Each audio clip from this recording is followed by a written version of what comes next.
Hello, my name is Tom Harry. I'm the principal planner with Current Planning. And I'm going to talk to you just a little bit about significant natural resources. I say a little bit because we could be here for 2 or 3 hours and still just skim the surface of significant natural resources.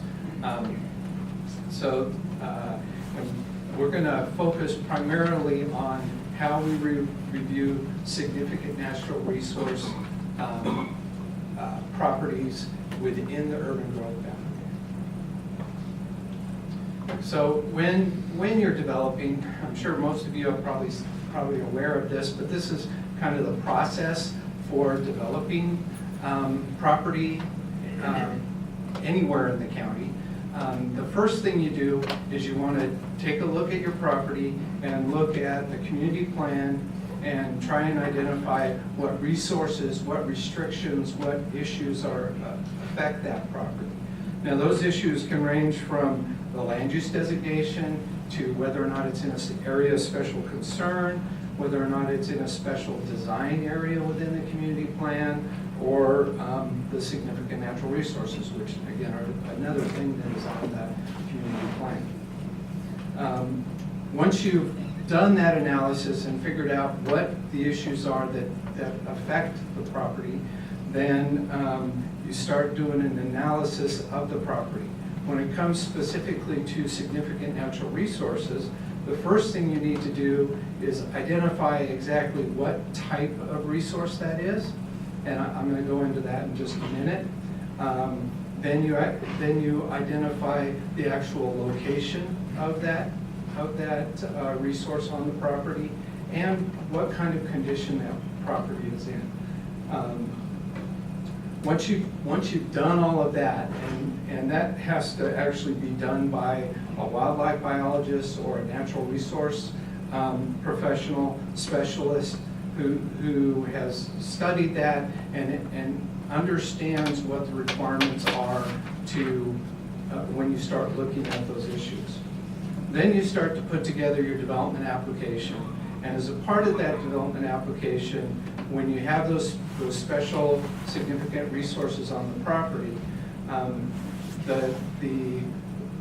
what you do with those resources are you either try to avoid them completely, or you try to minimize the impact, because sometimes you can't avoid the property, avoid the resource, because the only way onto the property is through the resource. Then the last part is you want to mitigate for the impacts that you have to those resources. Once you've done all of that and you put together your application, you submit it to the county, we review it, we do the public notice, we have the public process, and then we approve that application based on the conditions of approval, based on how you meet the requirements of the code and the community plans. Once that all is done, then you go out, and this is the part that Jennifer's going to help you with, is then you go out and start getting all of the permits you need to get.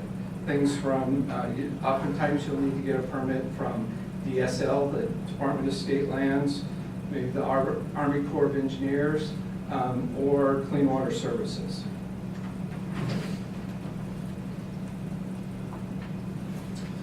This is the significant natural resource map for the entire, or most of the county.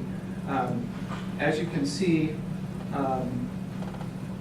when the board originally adopted the natural resources plans for the county, they recognized or made a policy decision that the majority of the natural resources that were unaffected in the county at the time were actually out in the rural area.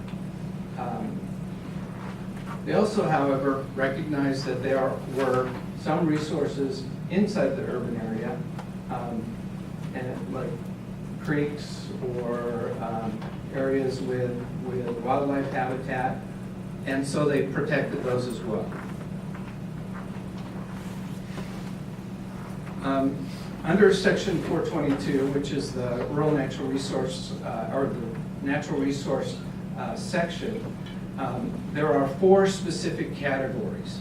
Now, one of the things that's important to recognize is that these categories are unique unto themselves. I realize that, for example, water areas and wetlands is kind of the same name as water areas and wetlands, fish and wildlife habitat.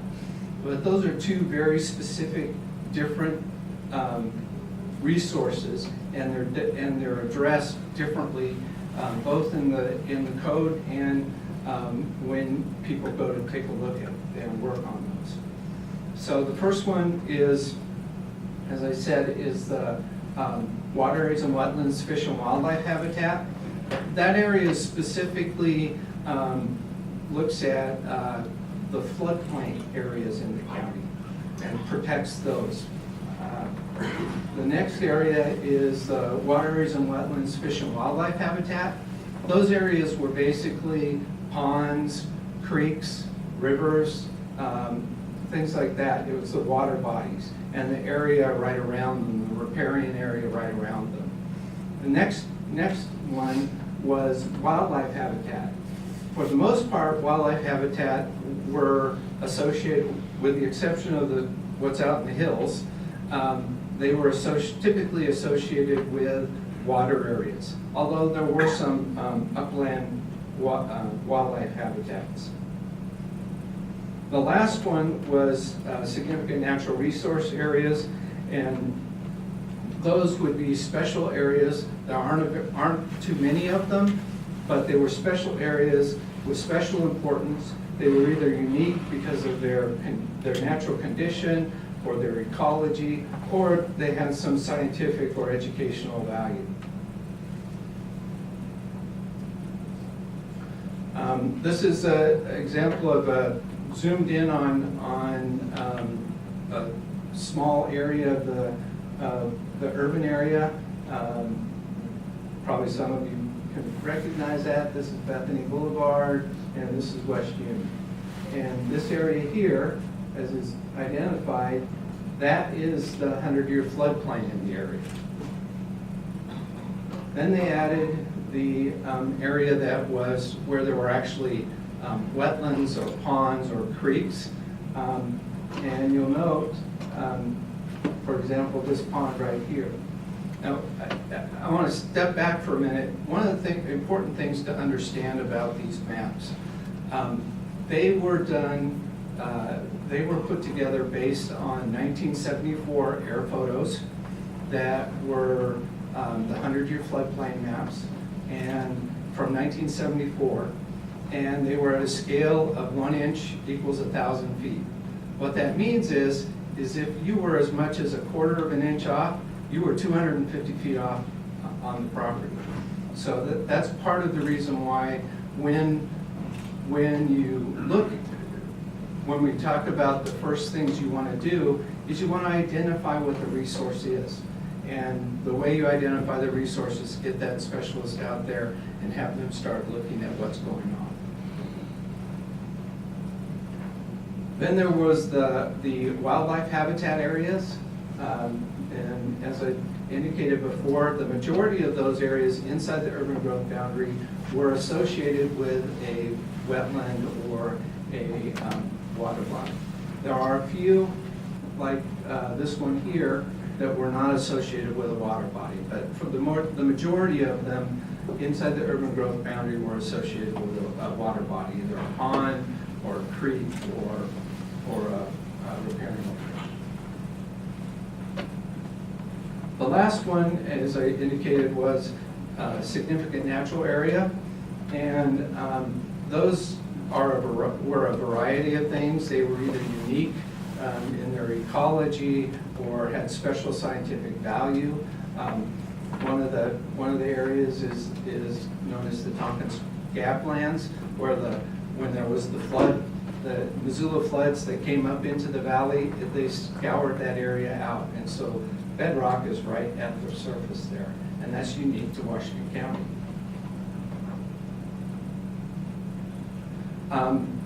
This is, as I indicated earlier, the maps were developed from the 100-year floodplain maps on these large-scale maps that were an inch to 1,000 feet. So if we zoom in, as you can see here, you've got, this is the area that was identified on that 1974 map as being in the floodplain. However, when the developers got out there and started looking at the property, they discovered that it wasn't nearly as wide as it was indicated. And you have to remember, the definition of what a water area and wetland matters. Water area and wetland is specifically that area that is within the 100-year floodplain. So that was the limit of the water areas and wetlands in this area. So these subdivision lots were able to be created on what appeared to be on the map a significant natural resource. However, they weren't because they were not within the 100-year floodplain. So going forward, as Teresa explained, we're currently, the Long Range Planning Division is taking a look at this issue, taking a look at how we manage and how we address significant natural resources in the county. They'll put together, if applicable, they'll put together some recommendations to the board. The county will then take those recommendations, assuming that they develop recommendations, and they will have to develop some clear and objective standards on how to deal with significant natural resources. In the interim, we've had a lot of cases recently where we've had issues with development, and we haven't typically had staffing that have a background in wildlife biology or significant natural resource assessment. However, we have recently hired a couple of people, a few people actually, that have that expertise, that have the education and actually have experience of preparing those natural resource assessments. And so those people will start looking at these specific applications and looking at how the applicants, wildlife specialists, addressed a specific area, and then they'll look at it and see if it matches up with what is actually there. So we have hired a couple of people who are experts that can look at that.